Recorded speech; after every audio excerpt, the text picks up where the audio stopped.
Hello everyone. तो यह है क्लास 10th मैथ का चैप्टर नंबर 1 एक्सरसाइज 1.2 का topic irrational numbers. Irrational numbers हम किनको बोलेंगे?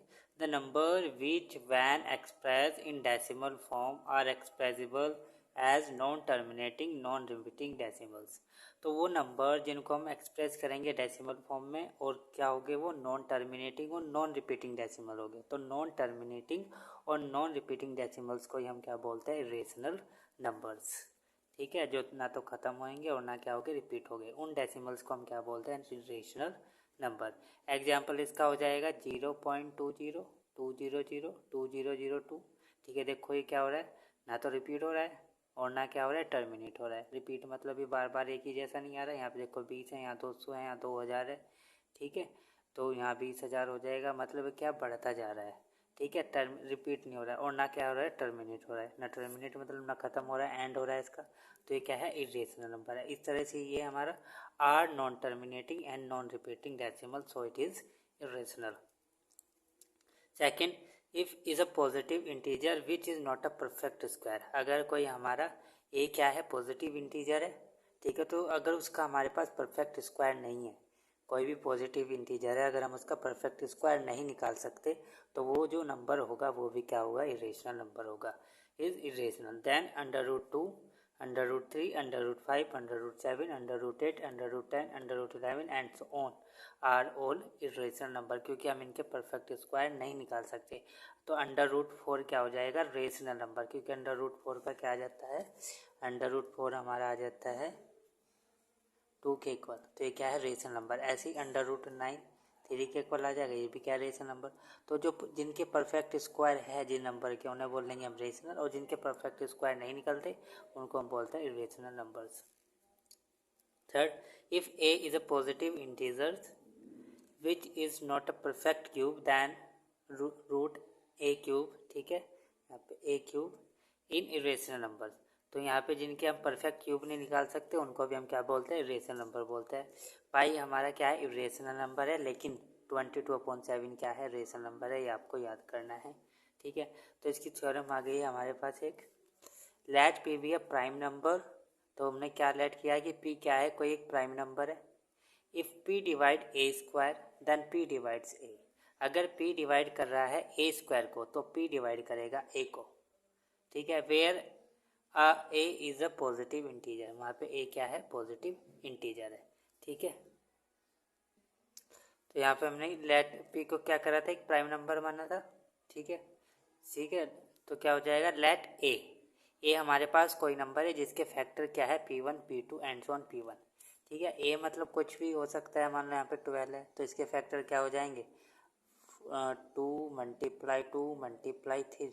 ठीक है, तो ये जो फैक्टर है इनको हमने क्या बोला है, p1 p2 and p3 and so on, जो भी होगा। ठीक है, यहाँ पे हमने ये बता दिया। ठीक है, तो कोई हमारे पास a नंबर है, तो इसके फैक्टर हमारे पास क्या है, p1 p2 and so on pn, where p1 p2 are primes not necessary और डिस्टिंक्ट। तो इसका मतलब ये नहीं कि सारे p1 p2 अलग हो गए। जैसे यहाँ पे क्या है, p1 p2, तो इसका मतलब ये नहीं कि सारे क्या हो गया, अलग हो गए, सेम भी हो सकते हैं। जैसे हमारे पास यहाँ क्या है, p1 भी 2 है और p2 भी क्या है, 2 है। तो मतलब ये कोई भी कंडीशन नहीं है कि सारे p1 p2 क्या होने चाहिए, अलग होने चाहिए, सेम भी आ सकते हैं। ठीक है, तो हमने क्या कर दिया, इसका स्क्वायर कर दिया। ए का क्या कर दिया, स्क्वायर कर दिया, तो इस पूरे का भी क्या हो जाएगा, स्क्वायर। मतलब 2 बार multiply A multiply A multiply ए किसके इक्वल है, p1 p2 and so on pn के, और फिर दोबारा लिख देंगे p1 multiply p2 and so on pn, p1 p2 and so on pn। तो क्या आ जाएगा, ए स्क्वायर किसके इक्वल आ जाएगा, p1 का स्क्वायर, p2 का square and so on p1 का स्क्वायर। ठीक है, नाउ p डिवाइड्स ए स्क्वायर। अब हमें पता है p किसको डिवाइड करेगा, ए स्क्वायर को डिवाइड करेगा, क्योंकि p क्या था, ये था। ठीक है, और ए स्क्वायर क्या है, ये है। तो जब आप इसके नीचे क्या रखोगे, ठीक है, p रखोगे, तो क्या आ जाएगा, p is a prime factor of a square. p क्या है, यहाँ पे प्राइम फैक्टर है ए स्क्वायर का। p is one of p1 p2 and so on pn। जो p है ये कोई कुछ भी हो सकता है इनमें से होगा, किस में से, p1 p2 and so on p1 में से। ठीक है, इनमें से क्या हो सकता है, p होगा, कुछ भी हो सकता है। ठीक है, तो ये क्या करेगा, ए स्क्वायर को क्या कर देगा, डिवाइड कर देगा, क्योंकि हमने इनमें से लिया और ये सारे फैक्टर इनसे मिलके बने हैं। तो p is a prime factor, ये हो गया। Since prime factor of a square are p1 p2 and p1, n, क्योंकि इसके क्या है, सारे क्या है, प्राइम फैक्टर है। जैसे हमारे पास ये 12 लिया था हमने, यहाँ पे क्या है P1 P2 and so on Pn है। तो लेट कर लो कि हमने P क्या ले लिया है, यहाँ पे P2 ले लिया है। P2 मतलब क्या ले लिया है, 2 ले लिया है। तो ये जो P2 है ये इसको डिवाइड करेगा। अगर मैं इसका भी यहाँ पे 12 मल्टीप्लाई 12 कर दूँ तो क्या आएगा, 2 multiply 2 multiply 3 multiply 2 multiply 2 multiply 3, और इसको हम किससे डिवाइड कर रहे हैं, P से, मतलब कि 2 से। तो ये इससे क्या हो जाएगा, डिवाइड होगा। मतलब 12 का स्क्वायर किससे डिवाइड है, P से डिवाइड है। ठीक है, तो मतलब क्या है कि P डिवाइड कर देगा A स्क्वायर को। यहाँ पे क्या है, 12 है। यहाँ पे हम क्या मान के चल रहे, कोई भी मान के चल रहे। ठीक है, तो जब P डिवाइड कर रहा है A स्क्वायर को, A स्क्वायर को, तो P डिवाइड करेगा A को भी। सिंस A किसके इक्वल है, P1 P2 के। मान लो कि P ने डिवाइड कर दिया है A स्क्वायर को। A क्या है, P1 का स्क्वायर, P2 का स्क्वायर और P3 का square and so on Pn। तो जो P है ये हमारा डिवाइड करेगा A को भी। A किसके इक्वल है, इक्वल हमारा P1 P2 P3, और P हमने क्या लिया था, इनमें से लिया था कोई सा, P1 P2 P3 में से कोई एक लिया था हमने क्या लिया था, वहाँ पे P2 लिया था। P2 क्या था, 2 था। तो P1 क्या है, यहाँ पे 12 में क्या था P1, यह था 2 मल्टीप्लाई 2 मल्टीप्लाई 3, और P क्या लिया हमने, 2 लिया है। तो 2 से 2 डिवाइड हो गया, तो मतलब A किससे डिवाइड हो गया है, P से डिवाइड हो गया है। ठीक है, तो P divides A, then P divides A square implies P divides A। अगर P डिवाइड करेगा स्क्वायर को तो P डिवाइड करेगा A को भी डिवाइड करेगा। आई होप आप सबको ये थ्योरम समझ में आई होगी। अब हम मूव करते हैं एग्जाम्पल पर। तो ये बुक में आपकी थ्योरम दे रखी है 1.3, prove that under root 2 is irrational. हमें क्या प्रूव करना है कि अंडर रूट 2 क्या है, इरेशनल है। तो इसमें हम क्या करेंगे, इसको गलत मानकर गलत प्रूव कर देंगे, तो ये क्या हो जाएगा, सही हो जाएगा। ठीक है, तो हमने क्या मान लिया है कि अंडर रूट 2 क्या है, एक रेशनल नंबर है। ठीक है, प्रूव क्या करना है, इरेशनल प्रूव करना है, लेकिन हमने इसको क्या मान लिया कि ये क्या है, एक रेशनल नंबर है। And let it simplest form भी A अपॉन बी, और जो इसकी सिंपलेस्ट फॉर्म है वो क्या है, A अपॉन बी है, मतलब ये इससे छोटी नहीं हो सकती। Then A and B are integers having no common factor. ठीक है, तो इसकी जो सिंपलेस्ट फॉर्म है वो क्या है, A upon B. Then A and B are integer having no common factor other than 1। कि मतलब जब ये सिंपलेस्ट फॉर्म है, मतलब तो इनके पास कोई भी कॉमन फैक्टर नहीं होगा। सिंपलेस्ट फॉर्म में तो यही होता है रेशनल नंबर में, कि इनके बीच में कोई भी कॉमन फैक्टर ना हो। या तो ये होगा 4/5, या होगा 3/5, या 6/7, कुछ भी हो सकता है। मतलब इनके बीच में कोई भी क्या नहीं है, कॉमन फैक्टर बस एक हो सकता है, 1। क्या कॉमन फैक्टर क्या है, सिर्फ 1 कॉमन फैक्टर है। तो कॉमन फैक्टर 1 को छोड़ के इनके पास कोई भी और क्या नहीं है, फैक्टर है। तो इसमें क्या है, और भी क्या है, सिंपलेस्ट फॉर्म है। तो हमने क्या कर लिया, नाउ यही तो बताया कि अंडर रूट 2 की जो सिंपलेस्ट फॉर्म है वो क्या है, A अपॉन बी है। तो क्या आ जाएगा, A अपॉन बी, और इसको हमने क्या माना था, रेशनल नंबर। ठीक है, स्क्वायरिंग कर देंगे दोनों तरफ, तो क्या आ जाएगा, स्क्वायरिंग ऑन बोथ साइड, तो B square is equal to A square. तो मतलब 2 डिवाइड्स A स्क्वायर, इसका मतलब क्या हो गया है कि 2 डिवाइड करेगा A स्क्वायर को, तभी तो B स्क्वायर आएगा। जब आप इसको इसके नीचे लेके आ जाओगे तो क्या आ जाएगा, A स्क्वायर अपॉन 2, मतलब B 2 डिवाइड कर रहा है A स्क्वायर को। और अभी हमने थ्योरम पढ़ी है कि जब 2 डिवाइड करेगा A स्क्वायर को तो 2 डिवाइड करेगा A को भी। इसी तरह से 2 डिवाइड करेगा B स्क्वायर को। ठीक है, और किसको भी डिवाइड करेगा, P को भी डिवाइड करेगा। ठीक है, तो हमने लेट कर लिया है कि A किसके इक्वल है, 2C के इक्वल है for some integer C। A को हमने मान लिया कि क्या है, ये 2C के इक्वल है, क्योंकि 2 से डिवाइड हो रहा है तो हमने यहाँ पे इसका लिख लिया कि ये 2C बाहर आ गया है। ठीक है, मतलब कोई भी आप 2 नीचे लिखोगे तो 2 से 2 कैंसिल हो जाएगा, मतलब ये क्या है, 2 से डिवाइड है, इसलिए हमने क्या मान लिया, इसको 2C मान लिया है। Putting A is equal to 2C in equation first, ये इक्वेशन फर्स्ट थी, इसमें हमने क्या रख दिया है, 2C रख दिया है।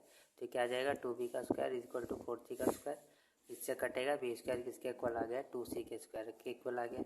अब क्या कह रहा है कि 2 डिवाइड्स B स्क्वायर, तो इससे पता चल रहा है कि जब इसको हम B स्क्वायर को 2 से डिवाइड करेंगे तो ये वाली टर्म भी क्या हो जाएगी, डिवाइड हो जाएगी, या फिर इसको इसके नीचे लेके आ जाओ। तो मतलब क्या कर रहा है कि 2 डिवाइड कर रहा है B स्क्वायर को, तब इसका आंसर क्या निकल के आएगा, C स्क्वायर निकल के आएगा। तो 2 डिवाइड्स कर रहा है B स्क्वायर को, और 2 डिवाइड करेगा B को भी, और 2 ने डिवाइड कर दिया है A स्क्वायर को भी, और 2 ने डिवाइड कर दिया A को भी। मतलब इन दोनों में क्या कॉमन आ गया, B और A में क्या कॉमन फैक्टर आ गया है, 2 कॉमन फैक्टर है, क्योंकि 2 इसे भी डिवाइड कर रहा है और 2 इसे भी डिवाइड कर रहा है B को। लेकिन अभी हमने क्या पढ़ा था कि A और B में कोई भी कॉमन फैक्टर नहीं है, तो हमारी बात क्या हो गई है, गलत। Thus 2 is a common factor of A and B, but this contradicts the fact that A and we have no common factor other than 1, so our assumption is wrong that under root 2 is a rational number।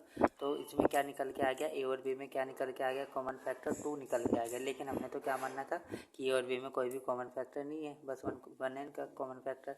तो जो हमने assumption लगाया था वो क्या था, wrong था। तो under root 2 is a rational number. जो हमने assumption किया था कि अंडर रूट 2 क्या है, रेशनल नंबर है, तो वो क्या है, गलत बात है। तो हेंस क्या है, ये इरेशनल नंबर है। ठीक है, अब एग्जाम्पल नंबर 6 है एनसीईआरटी का। So that 5 minus under root 3 is irrational. ये शो करना है कि 5 माइनस अंडर रूट 3 क्या है, इरेशनल नंबर है।